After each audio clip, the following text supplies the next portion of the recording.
नमस्कार, कैसे हो आप सब। आई होप आप सभी अच्छे होंगे और आपकी तैयारी बहुत ही शानदार चल रही होगी। आज का हमारा सेशन मनोविज्ञान के अंतर्गत अधिगम जो हमारा चल रहा था उसको हम आगे बढ़ाएंगे। पिछले हम सेशन में हमने बात की थी अधिगम के अंतर्गत जो हमारा थॉर्नडाइक का सिद्धांत था, उद्दीपक अनुक्रिया का सिद्धांत, जिसे हम बंध का सिद्धांत कह सकते हैं, जिसको हम संबंध का सिद्धांत भी कह सकते हैं। उसी सिद्धांत के अंतर्गत हमने सिद्धांत को पढ़ा था कि इस सिद्धांत को किस पे लागू किया था, बिल्ली पे लागू किया था। बिल्ली भूखी थी और उसको पिंजरे में क्या किया था, बंद किया था, ठीक है ना। और बाहर रखा किया था, मांस का टुकड़ा रखा था, ठीक है ना। जैसे उसने मतलब भूखी बिल्ली थी, उसको मतलब भोजन को प्राप्त करने के लिए बार बार वो इधर उधर कूद रही थी, लेकिन अचानक उसका पंजा उस हुक पे लगता है, जिससे वो दरवाजा खुलता है। फिर वही क्रिया बार बार दोहराई जाती है, तो बिल्ली को पता चल जाता है जैसे उसको भूख लगती है उस हुक पे वो क्या मारते हैं, पंजा मारती है। पंजा मार जैसे दरवाजा खुलता है वो अपना भोजन प्राप्त करती है, ठीक है। इस तरह से इस सिद्धांत में जो दो नियम बताए गए, एक तो मुख्य नियम जिसमें तत्परता का नियम, वो सारी चीजें हमने पिछले सेशन में पढ़ी है। यदि आज आप इस वीडियो पे नए हो तो हमारा पिछला वीडियो आप देखो, तभी आपको वो सारा थॉर्नडाइक का वो सिद्धांत समझ में आएगा, ठीक है। मुख्य नियम हमने पिछले सेशन में पढ़ लिए थे, आज हम पढ़ेंगे इस सेशन के गौण नियम, ठीक है। क्लास शुरू करने से पहले आप सभी से निवेदन है कि आप क्लास को ज़्यादा से ज़्यादा शेयर करें, लाइक करें, कमेंट्स करें और चैनल को आगे बढ़ाने में सहयोग करें। तो शुरू करते हैं हमारा सेशन। थॉर्नडाइक के जो नियम है उसमें दूसरा नियम है जो गौण नियम है, ठीक है। गौण नियम के अंतर्गत क्या आता है, पहला बहु प्रतिक्रिया का नियम। गौण नियम के अंतर्गत पहला आता है बहु प्रतिक्रिया का नियम। इसके अंदर क्या है कि इस नियम के अनुसार जब व्यक्ति के सामने समस्या आती है, वह उसे सुलझाने के लिए अनेक प्रकार की अनुक्रिया करता है। यदि हमारे सामने किसी भी प्रकार की कोई समस्या आती है तो उस समस्या का समाधान करने के लिए हम अलग अलग प्रकार के प्रयास करते हैं, ठीक है। और हम तब तक प्रयास करते रहते हैं जब तक वह सही अनुक्रिया की खोज नहीं कर लेता है। ऐसा होने पर व्यक्ति की समस्या सुलझ जाती है और उसे संतोष मिलता है। यानी सीधी सी बात यह है कि हमारे सामने कोई समस्या आती है, जैसे मान लो स्टूडेंट लाइफ के अंतर्गत स्ट्रगल होता है, जैसे पैसे, कि आज पैसे खत्म हो गए, तो सबसे बड़ी दिक्कत क्या आती है कि अब पैसे कहाँ से, मतलब पापा से सीधा कैसे मांगे, या पापा से पैसे लेने हैं लेकिन हम मांग नहीं सकते हैं, तो क्या करते हैं, मम्मी को फोन करते हैं या भाई को फोन करते हैं या सिस्टर को फोन करते हैं, ठीक है ना। और हम तब तक फोन करते हैं जब तक वो हमारे पास पैसे नहीं आते। जैसे हमारे पास वो पैसे आ जाते हैं तो हमें उस समस्या का समाधान हो जाता है और वो एक आराम मिल जाता है कि भाई हाँ चलो पैसा की दिक्कत जो थी वो हमारी खत्म हो गई। तो इस बहु प्रतिक्रिया नियम के अंतर्गत कहा जाता है कि व्यक्ति के सामने जो भी समस्या आती है उस समस्या का समाधान करने के लिए वो अलग अलग प्रकार से क्या करता है, प्रतिक्रिया करता है। और वो जब तक करता रहता है जब तक उसकी समस्या का समाधान नहीं हो जाता है, ठीक है। फिर है दूसरा है मानसिक विन्यास का नियम। इसके अंदर क्या है, सीखना प्राणी की एक अभिवृत्ति तथा मनोवृत्ति द्वारा निर्देशित होती है। यानी आदमी सीखने की जो प्रवृत्ति होती है, वो जो अभिवृत्ति है वो मनोवृत्ति के द्वारा निर्देशित होती है। यदि प्राणी मानसिक रूप से सीखने के लिए तैयार हैं तो वह नवीन क्रियाओं को शीघ्र सीख लेता है, और यदि प्राणी मानसिक रूप से किसी क्रिया को सीखने के लिए तैयार नहीं है तो उस क्रिया को नहीं सीख सकते। कहने का मतलब ये है कि यदि आपके अंतर्गत कुछ नई चीज सीखने की इच्छा ही नहीं है, ठीक है। जैसे ये क्लास ले रहा, मैं आपको क्लास YouTube पे आपको क्लास दे रहा हूँ और आपका माइंड कहीं और घूम रहा है, आपके सामने क्लास चल रही है तो आपके समझ से पर आपको वो चीजें समझ में नहीं आएगी, क्योंकि आपकी इच्छा उस क्लास के प्रति नहीं, कहीं आपकी इच्छा कहीं और है, आपका ध्यान कहीं और लगा हुआ है, ठीक है ना। जब तक आपके अंतर्गत उस चीज को प्राप्त करने के लिए इच्छा नहीं होगी तब तक आप उस चीज को हासिल नहीं कर पाओगे, ठीक है। तो ये है मानसिक विन्यास का नियम। फिर तीसरा है आंशिक क्रिया का नियम। ये नियम क्या कहते हैं, इस नियम इस बात पर बल देता है कि कोई एक प्रतिक्रिया संपूर्ण स्थिति के प्रति नहीं होती है। ये केवल संपूर्ण स्थिति के कुछ पक्षों अथवा कुछ अंशों के प्रति ही होती है। अतः इस नियम के अनुसार किसी कार्य को असत विभाजित करके किया जा सकता है तो वह शीघ्रता से सीखा जा सकता है। ये नियम आपको, जैसे हम बाजार से गाइड लेके आते हैं, जैसे 3rd grade, 2nd grade, 1st grade, आप किसी भी भर्ती की तैयारी कर रहे हो, गाइड लेके आते हो, गाइड के कम से कम 500, 600, 700 पेज की एक गाइड आती है, ठीक है ना। जब आप गाइड लेके आते हो तो लगता है कि इतने पेज मैं कैसे पढ़ पाऊंगा, ठीक है ना। लेकिन यदि आप उस गाइड को आप अलग अलग डिवाइड करते हो सब्जेक्ट वाइज, साइकोलॉजी का अलग होगी, Rajasthan history, art and culture, Rajasthan geography, Rajasthan polity, India history, India geography, ऐसे करके आप उस गाइड को अलग अलग डिवाइड करते हो तो आपको वो गाइड पढ़ने में आसानी लगती है। क्योंकि छोटी चीजें होती है, जैसे मान लो 100 पेज होते हैं तो क्या है, 100 पेज के ठीक है 3 या 4 दिन या 5 दिन में मैक्सिमम हम पढ़ लेंगे। और एक होता है कि आपको 1000 पेज, तो आपको कहीं ना कहीं वो बोझ सा लगता है, ठीक है, कि इतना मैं मतलब इतनी जल्दी मैं कैसे पढ़ पाऊंगा, ये पढ़ पाऊंगा या नहीं पढ़ पाऊंगा। तो आप किसी कार्य को कर रहे हो, ठीक है, और उस कार्य को करने के लिए यदि आप उसको छोटे छोटे भागों में करते हो तो वो कार्य शीघ्रता से हो सकता है, ठीक। इस आंशिक क्रिया का नियम यही कह रहा है कि आप किसी स्थिति को संपूर्ण स्थिति के प्रति नहीं होता है, केवल संपूर्ण स्थिति के कुछ पक्षों अथवा कुछ अंशों के प्रति ही होता है। यानी आप किसी कार्य कर रहे हो, ठीक है, तो उसमें आप उस कार्य को पूर्ण एक साथ ना करके उसके छोटे छोटे डिवाइड करके आप वो कार्य करते हो तो कार्य जल्दी से जल्दी हो जाता है। अब बढ़ते हम आगे। फिर 14 है आत्मीकरण का नियम। क्या कहता है ये आत्मीकरण का नियम? इस नियम का आधार पूर्व अनुभव में प्राणी किसी ना किसी नवीन परिस्थिति या समस्या के उपस्थित होने पर उससे मिलती जुलती अन्य स्थिति या समस्या का स्मरण करता है। किसी ना किसी मिस हो गए, आप इस चीज को लिख लेना।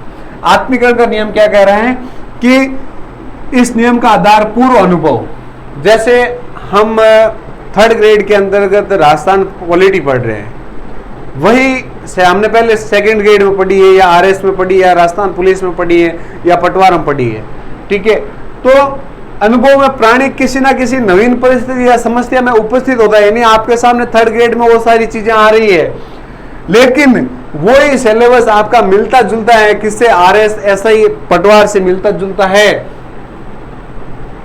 मिलता जुलता अन्य स्थिति का समस्या का स्मरण करते हैं जिससे वह पहले भी अनुभव कर चुका है, यानी आपने वो चीजें पहले पढ़ चुकी है, आप वह उसके प्रति वैसी ही प्रतिक्रिया करेगा उस सब्जेक्ट के प्रति जैसा कि उसने पहली स्थिति है उस समस्या के साथ की थी। उस सब्जेक्ट को आप उसी तरीके से पढ़ोगे जैसे आपने किसी और भर्ती से संबंधित उस सिलेबस को पढ़ा था। समान तत्व के आधार पर नवीन ज्ञान का पुराने अनुभव से आत्मसात या सामान्य करने पर सीखने में सरलता और शीघ्रता होती है।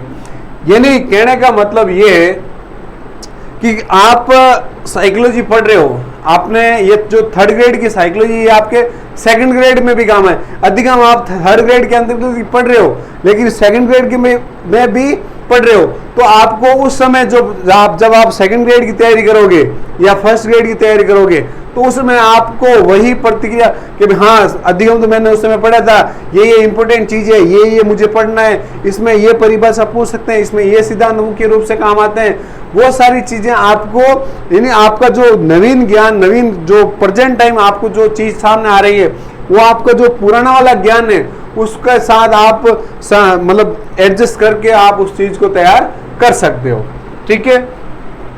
ये हमारा आत्मीकरण का नियम। फिर है 5वां सहचर्य परिवर्तन का नियम। क्या कहते हैं इस नियम के अंतर्गत? इस नियम के अनुसार जो अनुक्रिया किसी एक उत्तेजक के प्रति होती है वह अनुक्रिया बाद में उसे उत्तेजना से संबंधित या किसी अन्य उद्दीपक के प्रति भी होने लगती है। थॉर्नडाइक ने कहा है कि अनुकूलित अनुक्रिया को ही सहचर्य परिवर्तन के, सहचर्य यहाँ थोड़ा मिस है, ठीक है ना, ये लिख देना।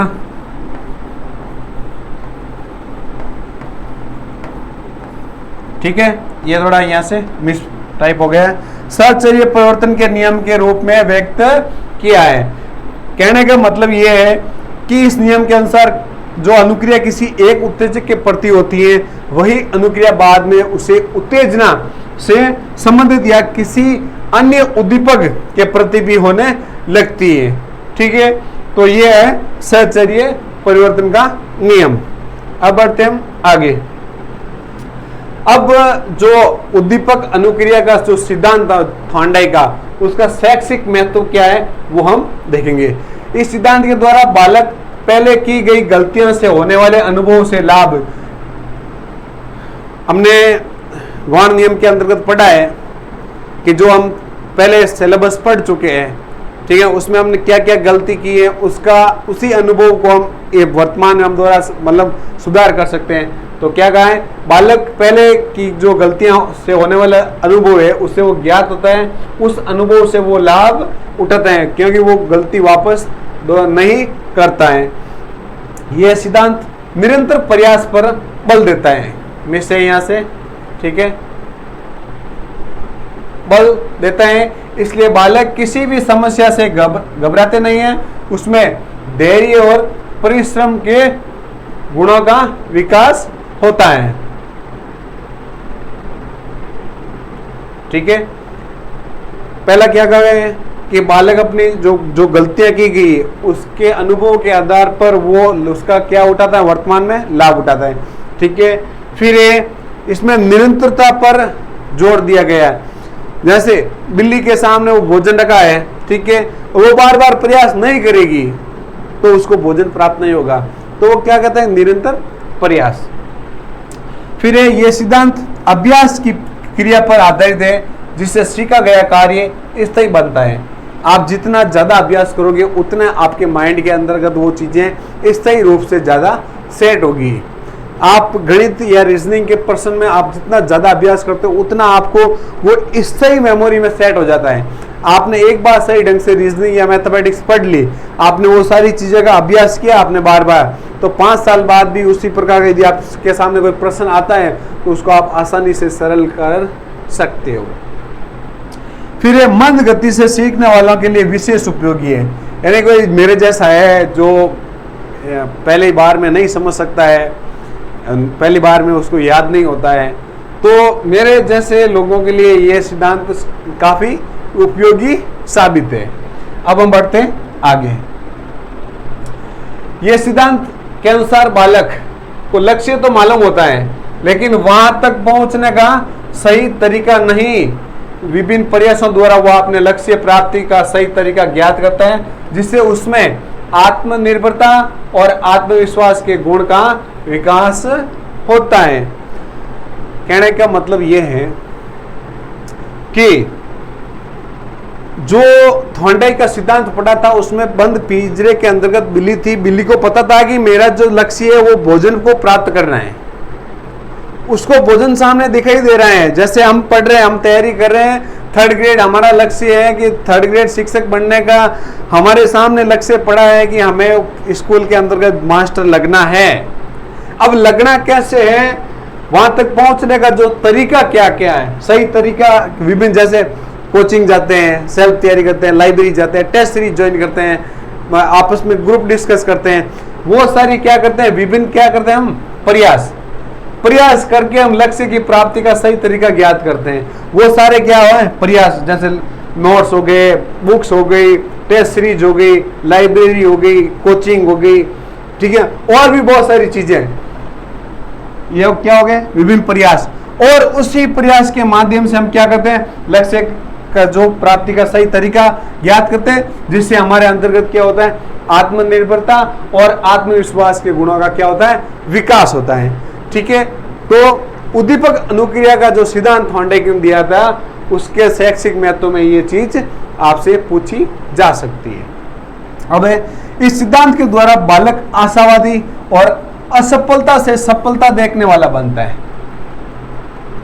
ऊपर वाली बात सेम टू सेम लागू हो रही है।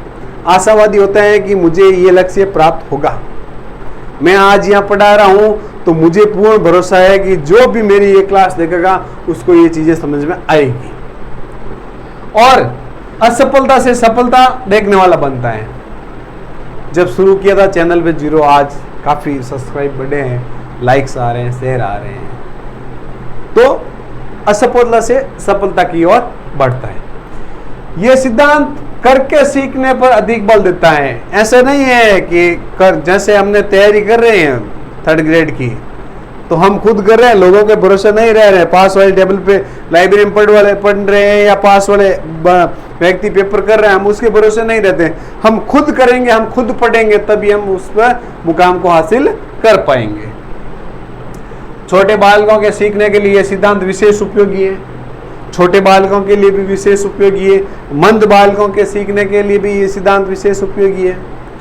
इस तरह से थॉर्नडाइक का जो सिद्धांत है उसका शैक्षिक महत्व इस प्रकार से बताया गया है। शैक्षिक महत्व से क्वेश्चन पूछ सकते हैं घुमा फिरा के कि निम्न में से कौन सा सिद्धांत छोटे बालकों के लिए विशेष रूप से उपयोगी है। आपको 3-4 सिद्धांत दे दिया जाएगा, उसमें आपको थॉर्नडाइक का सिद्धांत कोई भी नाम बता सकते हैं, जैसे उद्दीपक अनुक्रिया का सिद्धांत, बंध का सिद्धांत, संबंधवाद का सिद्धांत। इस तरह से आपको क्वेश्चन पूछे जा सकते हैं। अब हमारा ये जो सिद्धांत है वो हो गया खत्म। नेक्स्ट आज का जो हमारा सिद्धांत है वो है बहुत शानदार धमाकेदार सिद्धांत है, वो है पावलोव का सिद्धांत। यदि आपने साइकोलॉजी पढ़ी और पावलोव का सिद्धांत नहीं पढ़ा है ना, तो आपकी साइकोलॉजी व्यर्थ है। ठीक है, पावलोव के जो सिद्धांत है उसके नाम है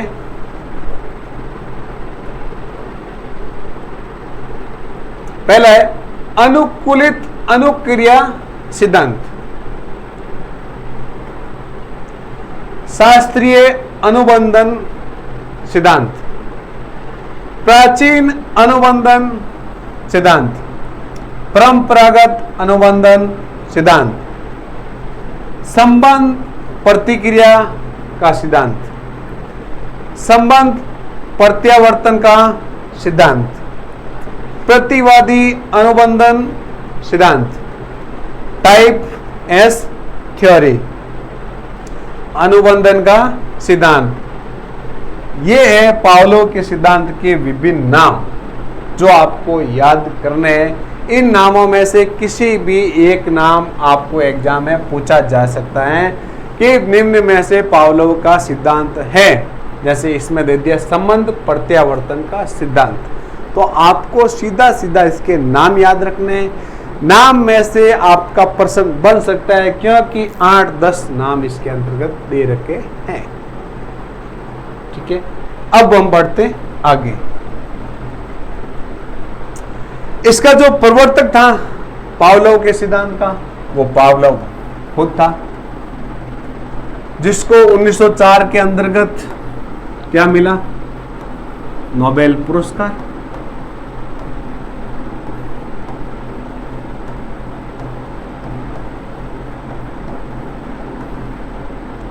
कहां का था, रूस का। पूरा नाम IP पावलोव। प्रयोग इसने किस पे किया, तो प्रयोग किया कुत्ते पर। थॉर्नडाइक ने किस पे किया था,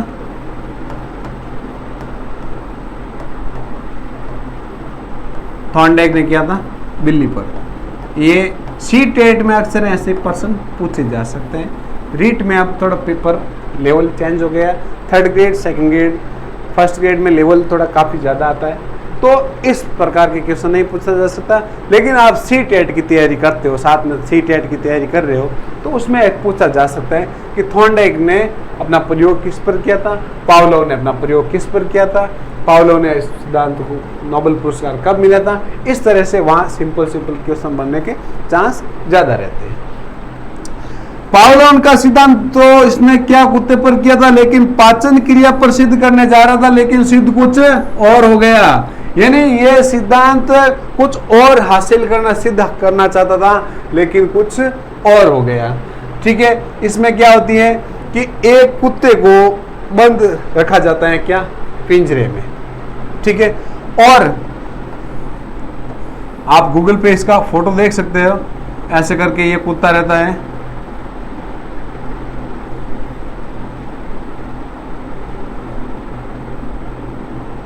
अब मेरे से, मैं पेंटर हूँ नहीं, ठीक है, तो आप ये मत समझो सर ये कैसा क्या है, ठीक है। इसमें यहाँ एक ऐसा कटोरा रखा जाता है, ठीक है। अब यहाँ बजती है क्या, घंटी, ठीक है। जैसे यहाँ घंटी बजेगी, घंटी दे रखी है, तो क्या कहता है, घंटी की आवाज भोजन, और उसको देखकर क्या कहती है, लार। जो पाउलो ने सिद्धांत दिया था, कुत्ते पर दिया था, कुत्ते को भोजन देने से पहले इसने प्रयोग तो कुछ और करना था, लेकिन कुछ और हो गया था। कैसे प्रयोग किया था, कुत्ते को एक पिंजरे में बंद किया था, ठीक है। पिंजरे में बंद किया या एक कमरे में बंद किया था, बिल्कुल शांत वातावरण में, जहां किसी भी तरह की कोई भी ध्वनि अंदर नहीं आए। तो इसने क्या था, कुत्ते को भोजन, कुत्ता जैसे ही भोजन देखता है वो लार टपकाता है। हम, हमारे मुंह में जैसे मान लो हम इमली देखते हैं या नींबू कोई खाता है तो हमारे मुंह में भी पानी आता है।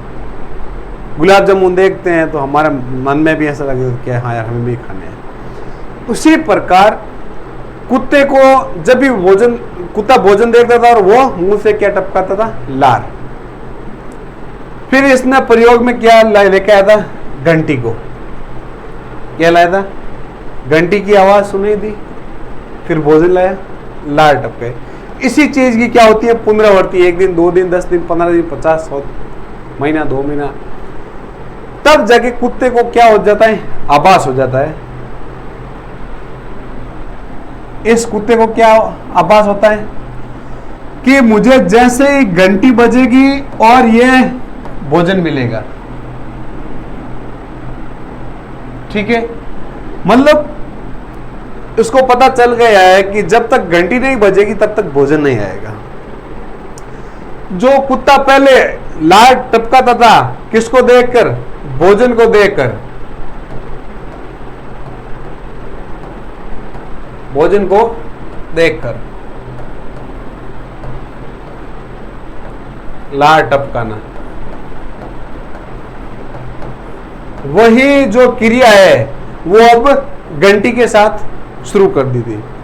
पहले क्या था, घंटी बजी, भोजन आया, कुत्ते ने लार टपकाई। अब वही कुत्ता जैसे ही घंटी बजी, उसको पता है घंटी बजते ही भोजन आएगा, जैसे ही घंटी बजी उसके मुंह से लार निकल गई। जो क्रिया अनुक्रिया भोजन को देख के करता था, वो अनुक्रिया अब किसमें, घंटी को देख के शुरू हो गई। जैसे ही घंटी बजी, कुत्ते को पता है कि घंटी बजते ही भोजन आएगा। भोजन के साथ जो क्रिया कर रहा था वो अब घंटी के साथ क्रिया करनी शुरू हो गई, ठीक है। तो सबसे पहले पूछ लिया जाए आपसे, क्या सबसे पहले क्या आता है, घंटी, फिर भोजन, फिर लार। ये है शुरुआत में, ठीक है। और इस चीज की क्या होती है, पुनरावृत्ति। क्या होती है, पुनरावृत्ति। तो पुनरावृत्ति होती है ना, तो घंटी, भोजन को देख के जो लार टपकाता था वो अब घंटी की आवाज सुनकर लार टपकाना शुरू किया, आवाज सुनकर लार टपकाना।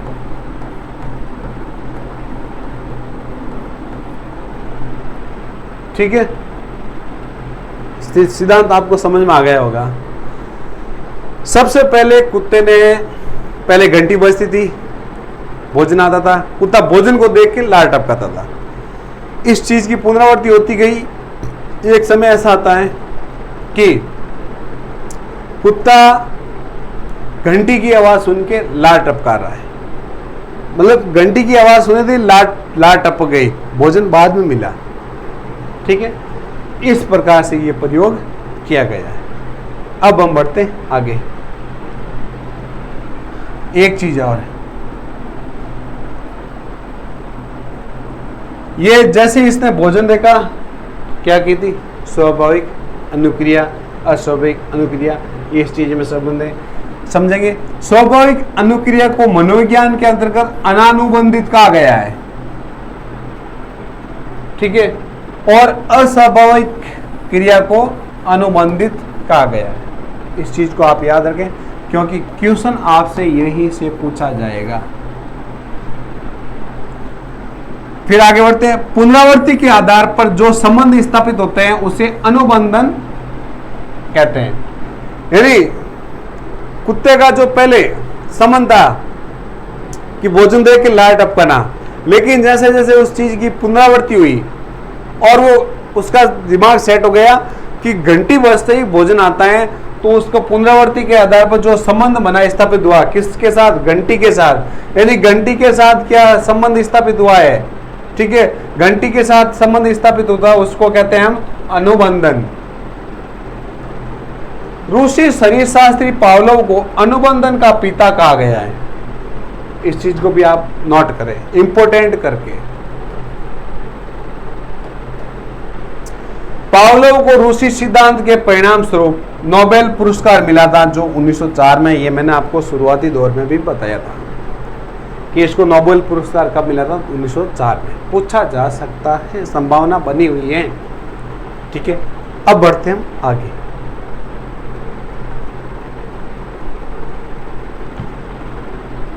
इसकी जो शब्दावली है उसको देखते हैं। शब्दावली क्या आता है?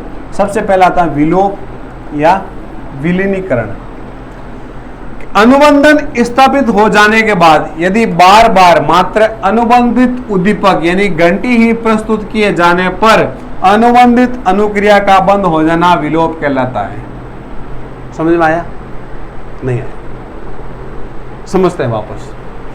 विलोप या विलीनीकरण क्या कह रहे हैं कि अनुबंधन स्थापित, यानी अनुबंधन स्थापित कब होता है? जब किसी चीज की बार बार पुनरावृत्ति होती है। उस चीज, जैसे इसका संबंध हो गया कि घंटी बजते ही भोजन आता है, तो उसने घंटी के साथ अपना क्या बनाया था? संबंध, यानी अनुबंधन उसके साथ क्या हुआ? स्थापित हुआ। तो घंटी बजते ही उसने लार टपकानी शुरू कर दी, लेकिन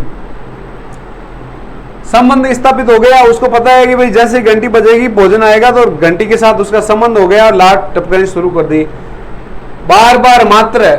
लेकिन यदि बार बार उसकी सिर्फ घंटी की आवाज ही बजे और भोजन नहीं आए, मतलब आपको बार बार अनुबंधित उद्दीपक ही प्रस्तुत करे किया जाने पर अनुबंधित अनुक्रिया बंद हो जाती है। यानी आपके सामने जो उद्दीपक है आपका प्रस्तुत कर रहे हैं, लेकिन भोजन नहीं आ रहा है, तो आप अनुक्रिया करना बंद कर दोगे, आप उस प्रकार की क्रिया करना बंद कर दोगे। क्योंकि आपको जैसे ही घंटी बजी आपने लार टपकाई, लेकिन भोजन नहीं आया। थोड़े दिनों बाद घंटी बजेगी तो आप उस चीज को इग्नोर कर दोगे कि घंटी बजने पर भोजन नहीं मिलने वाला, तो वो कुत्ता लार नहीं टपकाएगा। इस चीज को कहते हैं विलोप हो जाना।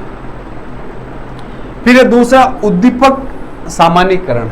ये क्या कह रहा है कि बालक मिलती जुलती परिस्थितियों के प्रति वैसा ही व्यवहार करता है जैसे वह पूर्व स्थिति में कर चुका है। जैसे लाल गुलाब को छूना, इसमें क्या कहा है कि बालक मिलती जुलती परिस्थितियों में वैसा ही व्यवहार करता है जैसे वो पूर्व में कर चुका है। यानी आपने जो रीट की तैयारी की थी उसी आधार पर आप सेकंड ग्रेड की तैयारी करते हो, क्योंकि इसका सिलेबस सेम है।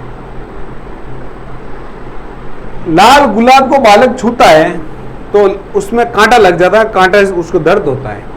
तो लाल कलर की किसी भी वस्तु को छूने में उसको डर लगेगा कि कहीं ना मैं इस चीज को छूं और मुझे चोट ना लग जाए।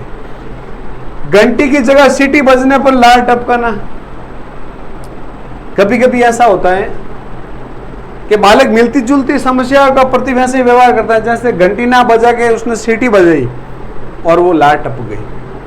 तो घंटी और सीटी का जो मेल मिलाप है वो मिलता जुलता है, ठीक है। तो घंटी ना बजा के सीटी बजाई और लार टपक गई, तो ये क्या हो गया कि मिलती जुलती परिस्थितियां हैं, उसकी आवाज लगभग सेम है, इसलिए वो उसी प्रकार का व्यवहार करता है जिस प्रकार वो पूर्व में व्यवहार कर चुका है। अब बढ़ते हैं आगे।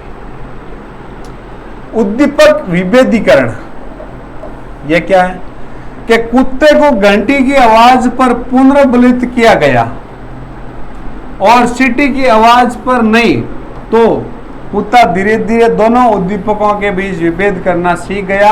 अब वह घंटी की आवाज पर क्रिया करता है और सीटी की आवाज पर क्रिया नहीं करता है। पिछला हमने पढ़ा, उसमें मिलती जुलती परिस्थितियां आ जाती है तो बालक पूर्व में जो स्थिति, पूर्व में जो काम करता है उसके आधार पर वो कार्य करता है। इसमें क्या है कि यही चीज हम बार बार दोहराते हैं, तो कुत्ते को घंटी की आवाज पर पुनर्बलित किया जाता है कि घंटी की आवाज बजने पर उसको भोजन दिया जाता है, लेकिन सीटी की आवाज पर उसको भोजन नहीं दिया जाता है। तो वो धीरे धीरे उन दोनों चीजों में फर्क महसूस करना शुरू कर देता है। उसको पता है कि घंटी की आवाज आएगी तो ही भोजन आएगा और सीटी की आवाज आएगी तो भोजन नहीं मिलेगा। तो दोनों में क्या करना शुरू कर देता है, विभेद। तो घंटी की आवाज पर तो वो क्या करता है, क्रिया करता है, लेकिन सीटी की आवाज पर वो किसी प्रकार की क्रिया नहीं करता है। इसको क्या कहते हैं, उद्दीपक विभेदीकरण। अब समय कारक, दो उद्दीपकों के बीच अनुबंधन स्थापित होने के लिए 5 सेकंड से अधिक का अंतराल नहीं होना चाहिए, अन्यथा अनुबंधन स्थापित होने में बाधा उत्पन्न हो सकती है। समय कारक क्या कह रहे हैं कि आप दो, जैसे घंटी बजी भोजन आया, घंटी बजी भोजन आया, घंटी बजी भोजन आया। यदि घंटी बजने के तुरंत बाद भोजन आता है तो कुत्ते को पता है कि घंटी बजने के बाद तुरंत बाद भोजन आता है, तो वो लार टपकाता है, वो क्रिया करता है, अनुक्रिया करता है। लेकिन आप उस, जैसे घंटी आप बजे 5 मिनट बाद आप भोजन देते हो तो वो क्रिया नहीं करेगा। दो उद्दीपकों के बीच अनुबंधन स्थापित होने के लिए 5 सेकंड से अधिक का समय यदि अंतराल आ जाता है तो उसमें अनुबंधन स्थापित होने में बाधा उत्पन्न हो सकती है। ठीक है, यहां तक आपको सारी चीजें समझ में आ गई होगी। अब बढ़ते हैं आगे। शैक्षिक महत्व क्या है इसका, कि प्राणी तभी सीखता है जब वह सतर्क होता है। बिल्कुल, यदि आप सतर्क हो, सचेत हो आप अपने लक्ष्य के प्रति, तो आप वो चीज आसानी से हासिल कर सकते हो। और आपके अंदर का आलस है, उस कार्य के प्रति आपकी कोई वफादारी या लगन कुछ नहीं है, तो आप वो चीज नहीं कर सकते। फिर शिक्षण में श्रव्य दृश्य सामग्री का प्रयोग इसी सिद्धांत के आधार पर किया गया है। यानी श्रव्य दृश्य, घंटी का सुनना श्रव्य और भोजन का आना दृश्य। शिक्षण के अंदर जो श्रव्य दृश्य सामग्री हम यूज करते हैं वो इसी सिद्धांत के आधार पर लागू की जाती है कि भाई आप बच्चा देखकर और सुनकर दोनों से कितना ग्रहण कर पाता है। ठीक है, अब यह सिद्धांत क्रिया की पुनरावृत्ति पर बल देता है। बिल्कुल बल देता है। सबसे पहले जब कुत्ते को भोजन दिया तो भोजन को देख कर लार टपकाता था, फिर उसने एक घंटी बजाई, घंटी बजाने के बाद भोजन दिया, तो बार बार उसी चीज को देने पर उसके साथ क्या होता था, संबंध।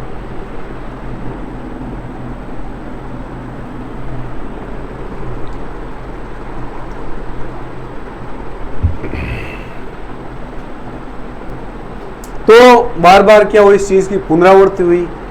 पुनरावृत्ति आपको बार बार सीखने पर बल देता है। यह सिद्धांत पुनरावृत्ति के आधार पर अनुबंधन स्थापित करने में बल देता है। यदि आप उसी चीज की पुनरावृत्ति करोगे तो आप उसके साथ अनुबंधन आपका स्थापित हो जाएगा। भाषा को सीखने व सिखाने के लिए भी उपयोगी है यह सिद्धांत। भाषा, आप किसी भी भाषा को सीख रहे हो, उसको सीखने और सिखाने दोनों के लिए भी उपयोगी है। नेक्स्ट है, आदत का निर्माण इसी सिद्धांत पर आधारित है। यानी आप अपनी आदतों को कैसे सुधारते हो, इसी सिद्धांत के आधार पर आप अपनी आदत का निर्माण कर सकते हो। इस सिद्धांत के अनुसार बालकों को कभी भी ऐसे शब्दों की पुनरावृत्ति ना करें जो आगे चलकर कुंठाओं में बदल जाए, क्योंकि इस प्रकार बालक में प्रेम और घृणा का विकास होता है।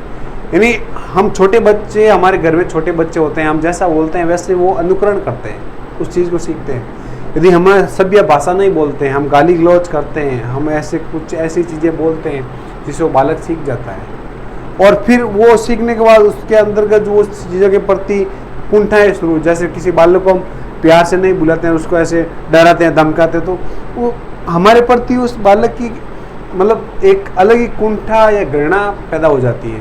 वो हमें देख के हमें इग्नोर करेगा, दूसरी साइड चला जाएगा। तो आप ऐसे कोई भी शब्द ना बोलें जिससे बालक के मन में किसी भी प्रकार की कुंठा उत्पन्न हो। इस सिद्धांत के द्वारा भय संबंधित मानसिक भ्रांतियों को दूर किया जा सकता है। यह सिद्धांत यांत्रिक तरीके से सीखने पर बल देता है। इस तरह से यह सिद्धांत हमारे शैक्षिक रूप से उपयोगी है। पावलोव का सिद्धांत आज यही खत्म होता है। एक बार आप कहो तो इसको रिपीट कर देते हैं। नाम आपके सामने है, पीडीएफ में आपको टेलीग्राम पे शेयर कर दूंगा। प्रवर्तक कौन है? पावलोव है। 1904 में क्या मिला इसको? नोबेल पुरस्कार मिला था। रूसी शरीर शास्त्री है। प्रयोग इसने किस पे किया था? कुत्ते पर किया था। और कैसे प्रयोग किया था? घंटी की आवाज़ सुनाई दी, भोजन लेके आया और देखकर लार गिरी। इस चीज़ की क्या होती है? पुनरावृत्ति होती है। पुनरावृत्ति होते होते जैसे ही घंटी बजी और उसने घंटी के साथ अपना क्या बनाया था? संबंध, कि घंटी बजते ही भोजन आएगा। लेकिन एक समय बाद घंटी की जगह सीटी बजी थी तो भी वही अनुक्रिया कर रहा है। लेकिन धीरे धीरे हुआ ऐसा कि घंटी बजती थी तब उसको भोजन मिलता था, लेकिन सीटी बजने पर उसको भोजन नहीं मिलता था। तो उन दोनों की आवाज़ में विभेद आपने करना शुरू कर दिया कि भाई मुझे घंटी की आवाज़ पे ही भोजन आएगा, सीटी की आवाज़ पे भोजन नहीं आएगा। वो सारी चीज़ें आज के हमने इस सेशन के अंतर्गत पूरी की है। मुझे पूरा भरोसा है कि ये जो पावलोव का जो सिद्धांत है वो आपको आसानी से समझ में आ गया है। यदि नहीं आए तो मुझे आप कमेंट बॉक्स में बता देना, मैं कल आपको वापस बता दूंगा। और एक चीज़ का विशेष ध्यान रखें, इस चैनल को आप जितना ज़्यादा शेयर करोगे उतना शानदार कंटेंट प्रस्तुत करूंगा। और हर एक सब्जेक्ट के अलग अलग MCQ टीचर आपके सामने उपलब्ध होंगे, ये मैं आपको विश्वास दिलाता हूँ। बिल्कुल निःशुल्क रहेगा हमारा। कोशिश रहेगी थोड़े दिनों बाद एक धमाका ऑफर भी लेके आऊंगा, वो एक सरप्राइज ऑफर होगा। लेकिन उससे पहले आपको कम से कम 10 से 20 लोगों को आपको इस चैनल को शेयर करना है, सब्सक्राइब करना है। उनको बोलो कि आप भी आगे जितना हो सके जो भी आपके ग्रुप है सोशल मीडिया पर जम के शेयर करो, ताकि हमारा जो कंटेंट है वो एक से एक बढ़ के हमारे आपके सामने प्रस्तुत करें। बहुत बहुत धन्यवाद।